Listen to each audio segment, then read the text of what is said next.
எரிமலை வெடித்து சிதற அதன் குழம்புகள் சிவலிங்கங்களாகவும் நந்தியாகவும் உருவான இடம் பொன்னியின் செல்வனில் வந்தியத்தேவனின் தலைநகரான ஊர். கஞ்சன் எனும் அரக்கனின் கழுத்து பகுதி விழுந்து பாறையாகி மணியைப் போல அது ஒலிக்கும் மலை. ஈசனே ஒரு அசுரனின் உடல் விழுந்த தலங்களுக்கு சென்று திதி கொடுக்கும் அதிசயம்.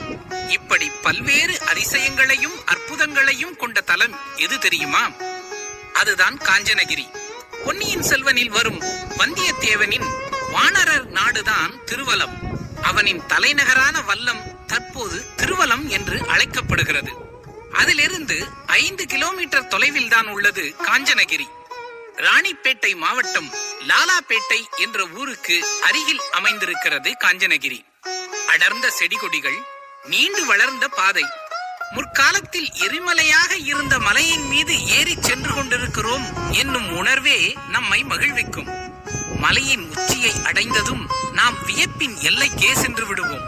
ஆம், காஞ்சனகிரியின் உச்சியில் சுமார் 60 ஏக்கர் பரப்பளவில் விரிந்து பறந்திருந்த ஒரு சமவெளி நம் கண்ணுக்கு விருந்தளிக்கிறது.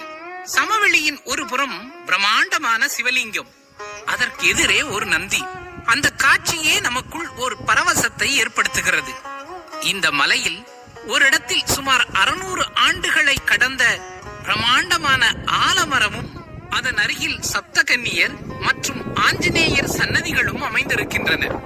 மலை எங்கும் ஆச்சாள், செந்தூரம், சரக்கொன்றை, மயில் கொன்றை போன்ற மரங்கள் அடர்ந்து காணப்படுகின்றன. மலையின் மேல் பறந்து விரிந்த திருக்குளத்தையும் அதன் எதிரில் முருகப்பெருமானின் திருக்கோயிலையும் கண்டதும் சிலிர்த்து போவோம்.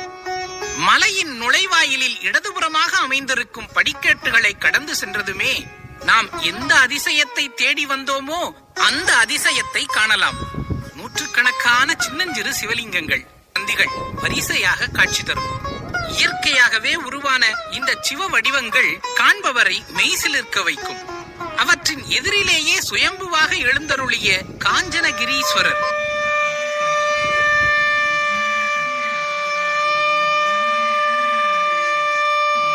அவருக்கு முன்பாக நந்திதேவர். இந்த இடத்தில் ஒரு சமாதியும் அமைந்திருக்கிறது.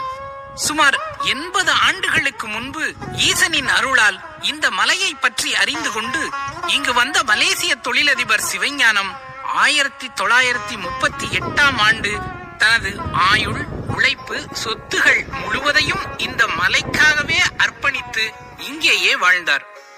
அவரது அர்ப்பணிப்பால் தான் இங்கே நாம் தரிசித்த முருகன் கோவில், திருக்குளம், சப்தகன்னியர், ஆஞ்சநேயர் சன்னதிகள் எல்லாம் உருவானது. அவரே பிற்காலத்தில் தாம் பெற்ற சித்துகளால் பலரின் கஷ்டங்களையும் போக்கி அருளினார். இன்று அவரை ஸ்ரீலஸ்ரீ சிவஞான சுவாமிகள் என்றே பக்தர்கள் அழைக்கிறார்கள். அவருடைய சமாதிதான் இது என்கிறார்கள் இங்குள்ள சாதுக்கள். இந்த மலையில்